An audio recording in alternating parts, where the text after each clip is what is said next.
Okay, so let's talk about the basics of stone setting. What do you have to get right for it to work? So we're talking about a round faceted gemstone here. In our case, a CZ. So at the top they have that very flat part called the table. And then coming down from the table, we have all these nice, brilliant, shiny facets. Sorry about that. And they meet at the widest part of the gemstone, known as the girdle.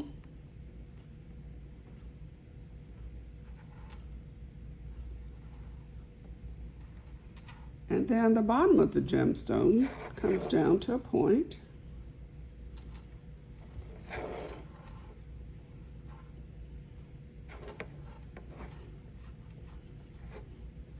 Called the culet.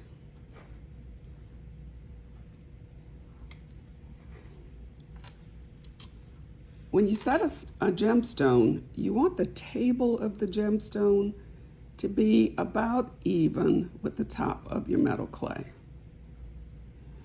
This usually will put the girdle, the widest part, 1/16 to 1/8 inch below the clay, because the clay is going to shrink around the widest part of the gemstone, and that's what's going to hold it in place. Remember, clay is going to shrink linearly and compressively. So the shrinkage is what's going to hold that stone in place. If you set your stone too high, it's going to just pop out. If you set your stone too low, it'll stay in, but it'll seem smaller than what it is and be much less noticeable. The importance of the culet is, if you put an azure, which is a fancy word for hole, at the bottom of your piece, whether it's a pendant or a ring, it allows some space for that stone to go down when it's compressed instead of going up. It also lets light in, and so you'll notice that with an azure, the stone is often more brilliant, brighter, shinier than when it has no hole behind it. Depending on your design, you can put a hole or not put a hole, but it's just something to consider when you're thinking about setting your stone.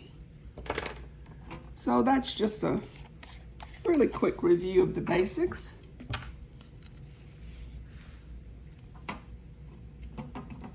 Let's get this cleaned off.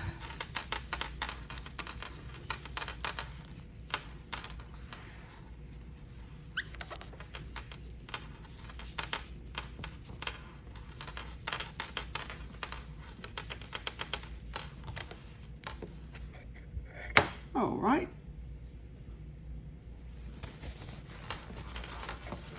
It's a lot messier than I thought. Okay, so how much clay do you need? There are some charts out there. I'm going to see if I have one that I've had for a lot of years. I don't even know where it came from. But for a 4 millimeter stone, do you need 6 cards, 7 cards of clay? 5 milliliters, do you need 8 cards of clay? Well, the truth of it is, not all stones are cut alike. So the distance from the table to the culet, for one stone, 5 cards might be fine. For another stone, you might need 6. The best way to do it is just to measure for each stone. How do you do that? An easy way. Just take your snake roller, a little pad of clay, and go down until you reach the culet of your stone. Then you can take either a small straw or, in this case, in the interest of time, make a hole that is smaller than your stone for the culet to sit in, and then press down. you can see how the girdle of the stone is below the level of the clay. The table of the stone is about even with the level of the clay. And so we should get a nice compression when that stone's fired. Since I have a cutter that I can see through the top, and I'm going to move this so I can try to center it, I have to look right above it.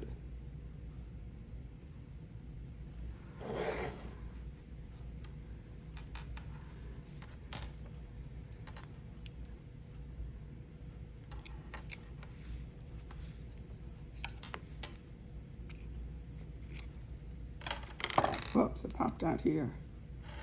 Okay. And then what I like to do is push it down again on top of this foam because it gives it a nice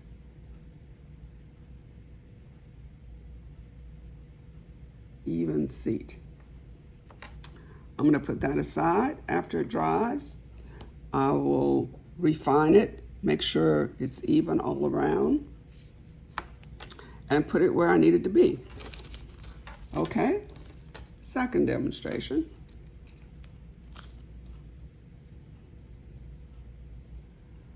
Where's my other stone? Here it is. All right. Something I do all day long, chase stones around my bench. We do the same thing. Compress it down till you get the top of your culet. You don't want to press it too hard. Except this time, I cannot see. And I can estimate if I want to, but I'm not very good at it. So what I'm going to do is cut my circle first. And I love these Kemper cutters. Except for the fact that you can't see through the top of them, but. So I'm going to cut my pad first.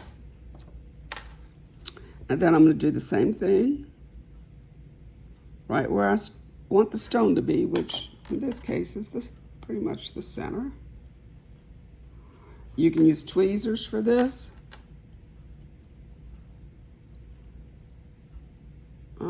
Not really that good with tweezers and stones, so I tend to use my fingers and then give it a good hard press.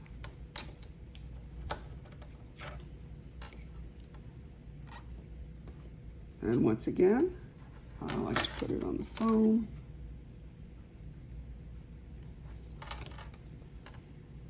And I don't know if you can see there, but if I hold it sideways, the table's pretty even with the top of that stone. My girdle is all the way below the clay. And we should be good to go. So how do we use Hattie Sanderson's wonderful idea for making a bezel?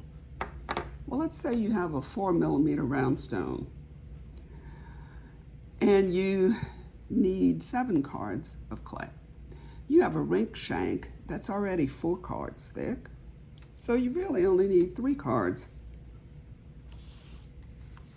to cover the stone, and you only want about 3 cards sitting on top of your designs. So here's how this little bezel maker works, and it's such a cool idea.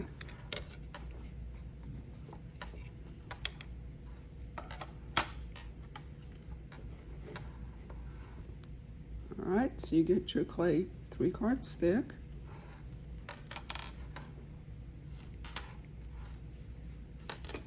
Cut out your round circle. Do just like we did before.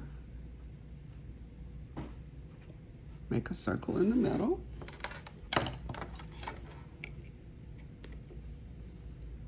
And then what you need to do, and excuse me while I go off camera so I can make sure that I line up the hole in the center with the hole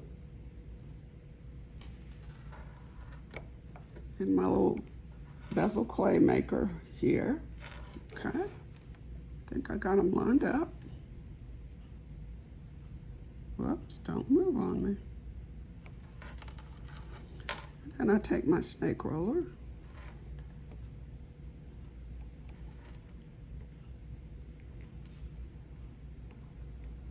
Press down.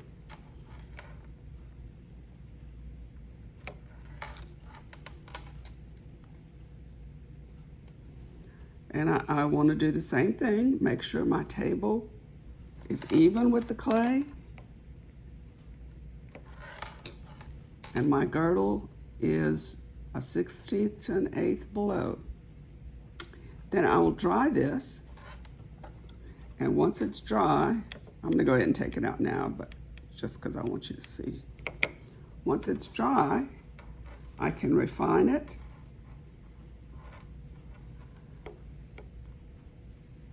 And sit it on top of my ring shank.